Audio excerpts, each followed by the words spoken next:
예, 안녕하세요. 저는 소희원이라고 합니다. 저는 2006년 2월에 물리학 박사 학위를 받았고요. 현재는 LG전자 CTO 부문 기술전략 담당에서 미래전략 팀장을 맡고 있습니다.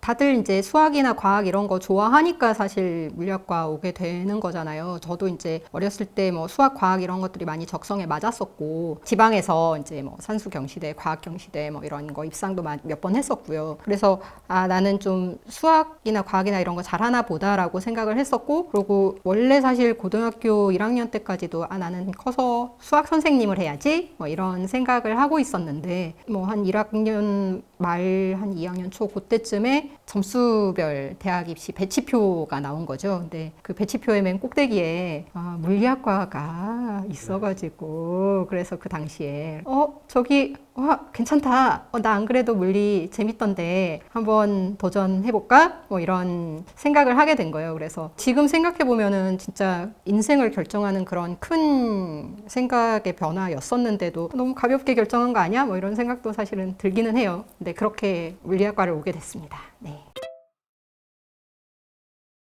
대학교 와가지고는 진짜 다들 똑똑하고 잘하는 친구들만 이제 모여 있으니까 그게 사실 충격이 많이 컸었죠. 또 교수님들은 좀 수업이 친절하시고 그랬던 것도 아니기 때문에 이제 대학교 와가지고는 답도 모르는데 숙제를 매주 해가야 되고 이게 어떻게 풀어야지 정답인지도 잘 모르겠는 상태에서 야, 내가 이 전공을 괜히 선택한 거 아닐까? 뭐 이런 생각을 많이 했었어요. 공부에 관련해서는 좀 초반엔 그랬었고 그리고 사실 제가 대학교 1, 2학년 들어와서 좀 결심한 거 그런 거가 아버지는 이제 되게 이 인간관계가 되게 좋은 분이라서 나는 아버지를 닮았으니까 인간관계를 아주 잘 할 수 있을 거야 라는 막연한 자신감으로 한번 이거를 극한까지 한번 가봐야지 뭐 이런 생각을 했었던 거죠. 그래서 1학년 때는 뭐 기숙사 동아리 2군데 들어가지고 뭐 맨날 가가지고 사람들이랑 뭐 얼굴 보고 술 마시고 뭐 살았었고 그리고 이제 2학년 때는 물리학과 사람들하고 어울려 보자. 그러고서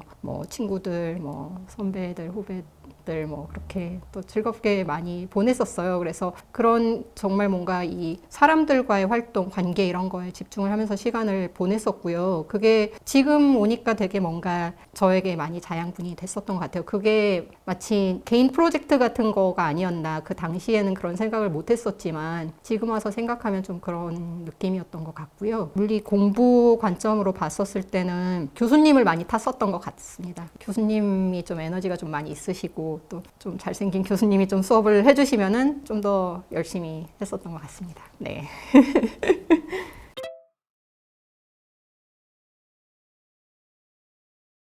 사실 그때는 과 친구들이 대부분 다들 뭐 대학원을 이제 국내로 가느냐 해외로 가느냐 뭐 이런 차이일 뿐이지 웬만해서는 다들 쭉 공부한다 그런 분위기였었기도 하고 저도 이제 원래 선생님을 목표로 했었던 사람이기 때문에 나중에 교수를 해야지 라고 되게 자연스럽게 이제 생각이 흘렀었던 거죠. 교수 하려면 당연히 대학원 가야지 뭐 이렇게 이제 생각을 했었고 또 한편으로는 이렇게 이제 자연과학 하는 사람들이 좀 그런 게 있는 게 내가 과연 사회에 나가가지고 잘 할 수 있겠냐.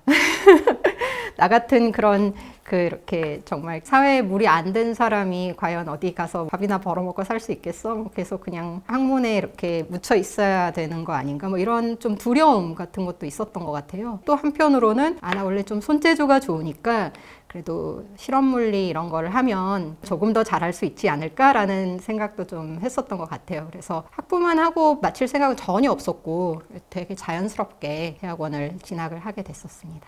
그리고 대학원을 진학을 해보니까 그때는 이제 석박사 통합이 아니었고 석사랑 박사가 좀 나눠져 있었는데 석사 받을 때 그때 이제 교수님들이 워낙에 그런 뭐 역학, 전자기학, 고체물 이런 수업들을 너무 재밌게 해주셔가지고 학부 때보다 훨씬 더 이제 이 물리에 대한 이해나 애정 이런 것들이 좀 더 생겼었던 것 같고요. 그래서 그런 것들이 더 박사과정 도전하는데 더 한몫했었던 것 같습니다.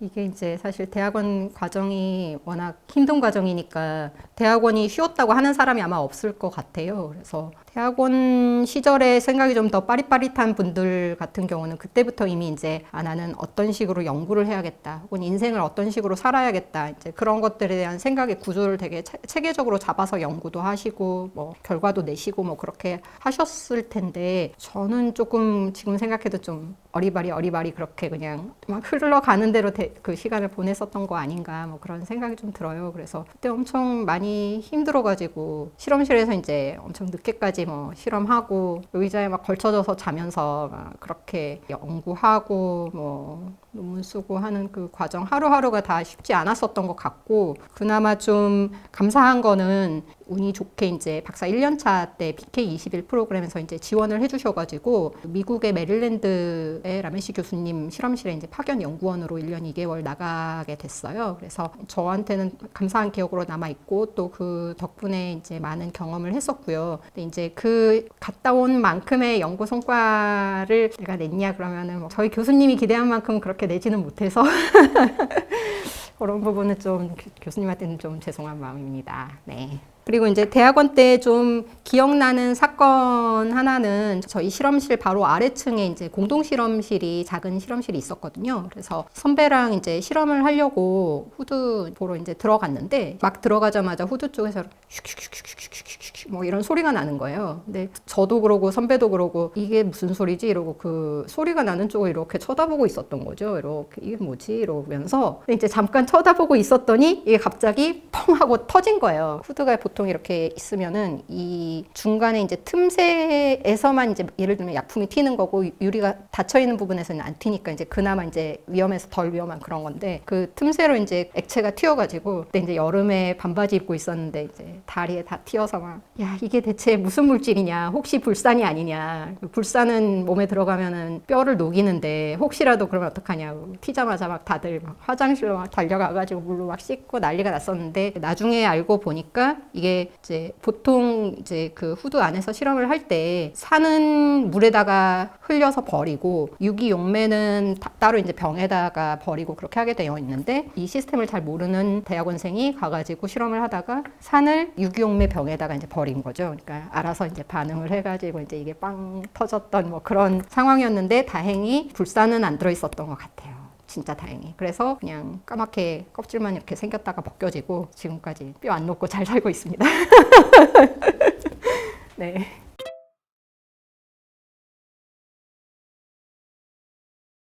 제가 박사 3년차 가을에 결혼을 했었거든요. 저희 남편은 이제 스페인 문학 전공이고 스페인에서 9년 반 동안 유학을 했었어요. 스페인에 유학을 가서 4년 만에 잠깐 이제 방학에 들어와 가지고 저의 박사 3년 차에 결혼을 하고 이제 방학 끝나서 다시 공부하러 나가고 뭐 이렇게 했었던 거죠. 제가 박사 4년차 정도에 너무 이제 그 삶이 힘들어져 가지고 출혈성 위염이 왔었어요. 근데 그때 이제 너무 힘이 들어서, 야 내가 정말 학부 다닐 때 교직 이수라도 좀 해놓을 걸, 그랬으면은 이 고생을 하다가도 잠깐 훅 틀어가지고 갈 수도 있고, 아니면 지금이라도 멈추고 뭐 어디 다른 작은 대학교를 가가지고 교직으로 갈까, 뭐 혹은 성우 시험 이런 거 한번 가면 혹시 되지 않을까? 그래서 정말로 도서관에 가가지고 성우 시험에 응시하려면 어떻게 해야 되는지 그런 걸 좀 찾아봤었어요. 출혈성 위염이 나오면 정말 시험 보러 가야 되나? 뭐 이런 웃기는 생각을 하면서 그 시기를 어떻게 꾸역꾸역 버텨서 나왔는데, 낳고 나서 얼마 안 돼가지고 그때 이제 남편이 방학이라서 들어왔을 때여가지고 임신을 하게 됐어요. 임신을. 원래 임신할 생각이 없었는데 이제 박사 4년차에 임신을 하게 된 거죠. 되게 감사했어요, 사실은. 되게 감사했고, 그리고 이제 이 아이를 내가 정말 잘 보호를 해야 되겠구나라는 생각을 했었는데, 제가 했던 실험은 강유전체 방막을 만들고 그 방막에 이제 물성, 전기적인 물성, 뭐 여러 가지 물성을 보는 그런 실험을 했었거든요. 근데 이제 강유전체 물질이 보통 이제 중금속이잖아요. 그리고 이제 기판 처리할 때 아까 얘기 나왔던 불산 그런 거 쓰고요. 또 아세톤에다 한번 또 막 하고 뭐 이런 여러 가지 이제 하니까 사실 되게 그 태아한테는 안 좋은 환경 맞잖아요. 중금속 쓰고 아세톤 쓰고 불산 쓰고 이런 거 아주 위험한 환경이기 때문에 안 모르겠고 난 얘를 낳을 때까지는 얘를 보호하겠다, 쉬겠다 이러고서 실험실을 안 나간 거죠. 교수님 입장에서는, 우리 교수님 입장에서는 많이 애가 타셨을 거고, 사실 아까도 말씀드렸듯이 저희 남편이 이제 유학 중이었기 때문에 저희 아이를 낳기 한 달 전까지는 혼자서 지냈어요. 혼자서 임신 기간을 네. 그렇게 이제 쭉 지내고, 어쨌든 이제 아이가 태어난 거죠. 그래서 드디어 아이를 낳았다. 힘들고 행복한 마음으로 이제 박사 5년 차였던 거죠. 7월 달에 이제 아이를 낳고 9월이 되기 전에 한 일주일 전이 되니까 교수님이 이제 전화를 주셔가지고 자, 이제 졸업 논문 써야지.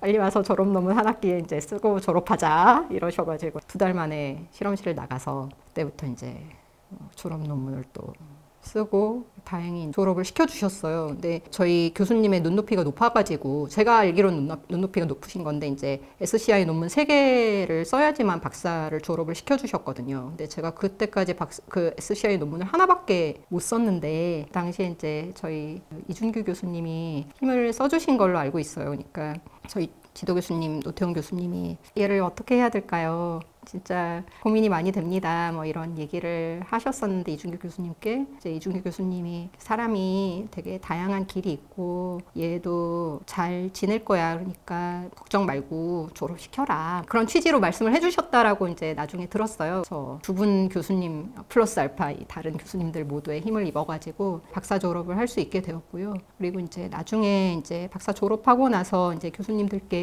감사 인사 드리러 이제 찾아갔었는데, 그때도 이제 이준규 교수님이 너 명함에 박사라고 안 써놨다. 이학 박사라고 꼭 거기다가 새겨라. 라고 이제 조언도 해주시기도 했었고요. 누구나 다 사실 대학원 졸업하는 게 힘든 과정이기는 해서 제 입장에서 이게 어려움을 극복했다라고 말할 수 있을지는 잘 모르겠고, 오히려 이제 뭐 지나갔다. 어려움이 지나갔다. 그리고 이제 도움을 입었다. 뭐 이런 표현이 저한테는 더 맞지 않나.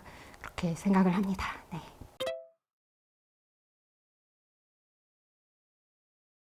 원래도 처음부터 이제 교수를 꿈을 꾸고 있었기 때문에 당연히 이제 박사를 하고 나면 포닥을 해야지 뭐 이렇게 생각을 했었는데, 아이를 낳았잖아요. 아이를 낳고 또 남편은 유학을 나가 있고 저도 이제 어떻게 해야 되나 고민을 하고 있었는데, 그때 이제 LG전자의 전자기술원에서 지금 팀장, 그때는 그룹장 하고 계셨던 실험실 선배 이시영 박사님이라고 계셨었는데, 그분이 실험실로 이제 어느 날 전화를 주신 거예요. 제가 졸업하기 전 한 달 전 정도였던 것 같은데, 실험실에 혹시 LG전자에 들어올 수 있을 법한 그런 친구가 있냐 물어보셔가지고, 왜 그러시냐 그랬더니 이제 직원을 뽑고 있다라고 말씀을 하셔서, 나 이번에 좀 졸업을 할 예정이다 라고 이제 얘기를 드렸더니, 그럼 한번 와봐라 라고 하셔서 얼떨결에 또 가봤더니 또 거기가 이제 서울에 있고, 이제 그 당시 이제 전자기술원이 우면동에 있었거든요. 그래서 여기는 서울 안에 있어서 그래도 출퇴근하기가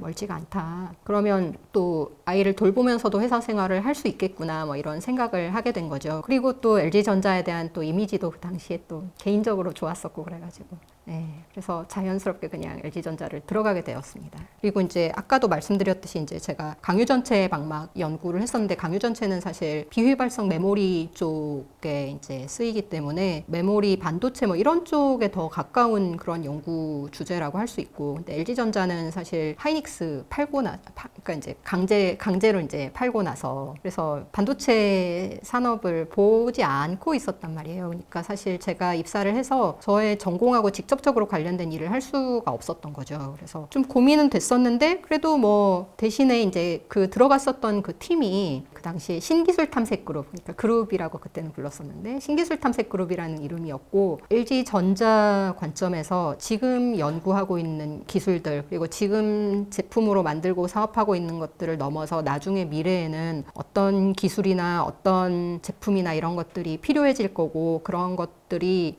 미리 준비해야 된다면 무엇을 준비를 해야 될 것인가, 뭐 이런 것들을 보는 그런 조직이었던 거예요. 그래서 실제로 이제 제가 입사를 했을 때도 이제 저에게 그럼 우면 2.0이라는 프로젝트가 있다. 한번 들어가 봐라. 라고 이제 얘기를 해주셨었는데, 그게 이제 그 전해인 2005년에 이제 우면 1.0 프로젝트가 있었던 거죠. 그래서 그 전에 이제 좀 그런 미래에 대한 시나리오도 검토하고 또 그거를 채워줄 새로운 기술도 기회도 찾고 하는 그런 활동들을 한 해를 했었고, 그 다음 해에는 이제 그때 못 봤었던 또 다른 주제들을 이제 보는 그런 거를 했었는데, 검토했었던 기술들 중에는 그 당시에 이제 뭐 올레드 소재 이런 것들도 이제 좀 봤었거든요. 그때가 2005년, 6년 그때쯤에 아이폰 나오던 시절이고, 그리고 이제 우리가 요즘에는 너무 자연스럽게 쓰고 있는 디지털 평판 TV들이 그때 막 이렇게 조금씩 나와서 한참 팔리고 있었던 그런 시절이에요. 올레드가 또 그 다음 세대의 기술이 될지도 몰라 라는 생각을 하고 연구를 하던 시절이 그때쯤이었어가지고, 그래서 그때 이제 뭐 그런 올레드 관련된 새로운 소재 그런 거에 대한 검토를, 기술 검토를 막 할 때였어가지고 그걸 좀 봤었던 생각이 나고요. 또 이제 그 이시영 박사님이 팀장으로서 저한테 이런 기술이 또 앞으로 유망할 것 같은데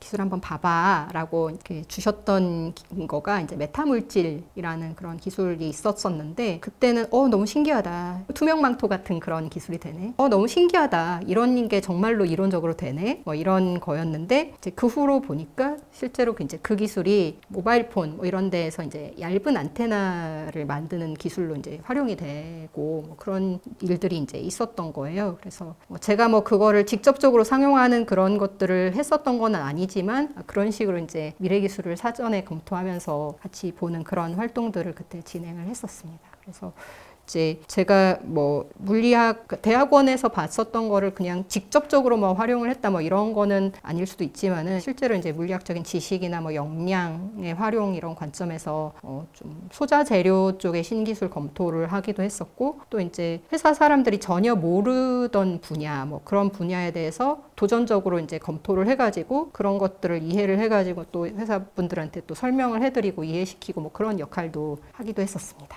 네.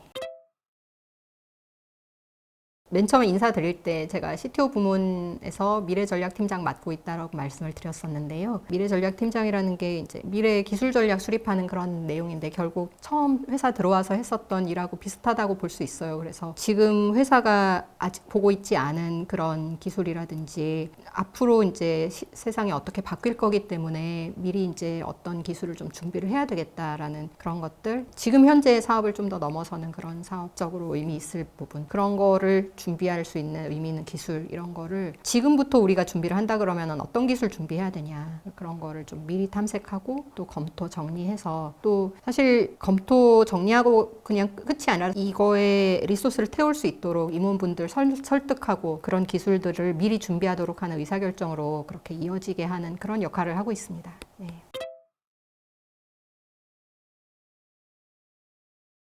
사실 내가 회사에 적응을 과연 할 수 있겠냐라는 거가 스스로도 사실 좀 두려움도 있었고, 우리 교수님도 사실 걱정하셨었던 것 같고, 대학원 다닐 때 제가 이제 사실 늦잠도 많이 자고 10시까지 와야 되는데 막 늦고 막 그러니까 교수님이 막 야, 너 이렇게 막 맨날 늦고 그래가지고 혹시라도 너 회사 가게 되면은 적응 못해서 어떡하냐고, 절대 안 된다 막 이런 말씀을 하셨었어요. 그때도 내가 회사를 과연 다닐 수 있을까 뭐 이렇게 생각을 했었는데, 또 막상 또 닥치니까 또 출근은 또 하게 되고, 학교에서 이제 공부할 때만 해도 절대로 내가 회사에 다닐 거라고는 상상도 안 했었는데, 근데 또 막상 또 회사에 들어와가지고는 또 눈 깜짝할 사이에 또 20년 회사 생활을 바라보고 있는 제가 지금 되어 있어요. 그래서 그 과정 속에서 지금 하고 있는 일이 사실 학교에서 그런 습득한 내용들이 도움이 되기도 했었고, 또 그 자세, 학교에서 배웠었던 그런 자세 자체가 또 도움이 되기도 했었고요. 또 회사에 들어와서도 사실은 좀 많은 걸 배웠었고, 대학원 때 미리 좀 알고 있었으면 더 좋았을 걸 싶었었던 거가, 지금 조금 얘기 드린다 그러면은 생각 정리 스킬 뭐 이런 거랑, 그리고 또 이제 대학원생이 아니더라도 세상을 살면서 좀 알고 있으시면 좋겠다, 이제 그런 부분이 갤럽에서 뭐 강점 검사 이런 게 있어요. 그러니까 뭐냐면은 사람이 이제 강점과 약점이 다 있는데 약점을 에너지를 쓰는 것보다 강점의 에너지를 쓰면 훨씬 더 스스로의 발전이 빠르기 때문에 자기 강점을 알고 있으면은 발전하는데 더 도움이 많이 된다. 동일한 리소스로 또 더 빨리 발전을 할 수 있다. 뭐 이런 거거든요. 그래서 좀 그런 생각 정리 스킬이라든지 자기의 강점을 알아놓는 거라든지 그런 부분들은 좀 후배분들한테도 좀 추천을 드리고 싶은 부분들이고요. 그런 걸 또 얘기를 드리는 이유는 사람이 살아가는 거가 결국 나를 찾아가는 과정이다 이런 생각이 들거든요. 내가 뭘 잘하고 잘할 수 있고 어디까지 더 성장할 수 있는가 뭐 이런 것들을 찾아가는 과정? 그런 관점에서 봤을 때 이제 나를 아는 거 그리고 이제 또 그런 부분을 더 잘할 수 있도록 자기의 생각을 정리를 해서 가는 거 그런 부분들이 다 중요하다라는 생각이 들어서 이제 좀 말씀을 드렸어요. 네.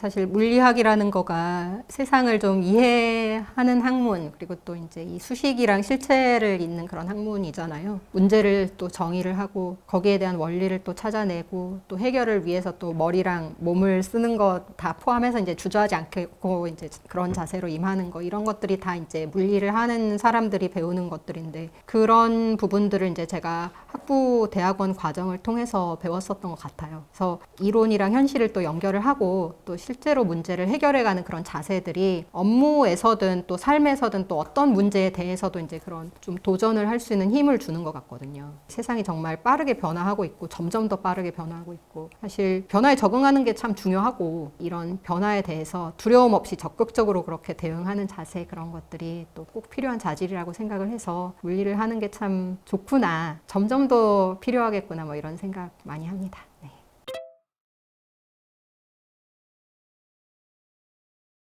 얼마 전에 엔비디아 젠슨 황이 자기가 만약에 지금 20대면 물리과학을 전공할 거다. 이 사람은 전기공학 뭐 이쪽 전공이었던 것 같은데 물리 쪽 전공을 할 거다. 나라면 지금 시점에 라고 그렇게 이야기를 했다고 하더라고요. 그리고 이제 또 작년에 AI를 기반으로 해가지고 단백질 구조를 예측하는 기술로 구글 딥마인드의 알파폴드 기술이 그리고 그 기술을 개발을 한 사람들이 이제 노벨상을 받았었는데 그때 이제 그 기술의 근본을 연구를 했었던 사람들 중에 한 명이 물리학 전공자세요. 그래서 물리를 전공을 했기 때문에 그 근원적인 그 단백질 폴딩에 대한 원리를 계속 탐구를 하면서 이제 그걸 AI와 접목을 해서 가셨던 걸로 알고 있거든요. 그래서 정말 이런 AI가 급격하게 발전을 하면 할수록 사실은 IT 쪽은 AI가 이제 채우게 되겠죠. 채우게 될 건데 그러면 이게 채우지 못하거나 더 이렇게 중요해지는 부분은 뭐냐면 이 물리 세계와 이 IT를 연결하는 부분이 정말 중요해지고 그 부분은 계속 더 니즈가 있을 거다라는 얘기가 있어요. 그래서 이 물리 세계랑 이 AI 기반의 IT 세계를 연결하는 역량이 점점 더 중요해지고 필요해질 거라고 생각을 하거든요. 물리학이라는 학문적인 도구 안에 그런 가능성이 또 담겨 있다고 생각을 하고, 그래서 물리학을 들여다보고 또 활동을 할 때 또 그런 비전을 고려를 하시면서 보시는 것도 많이 중요할 거라는 생각을 해봅니다. 네.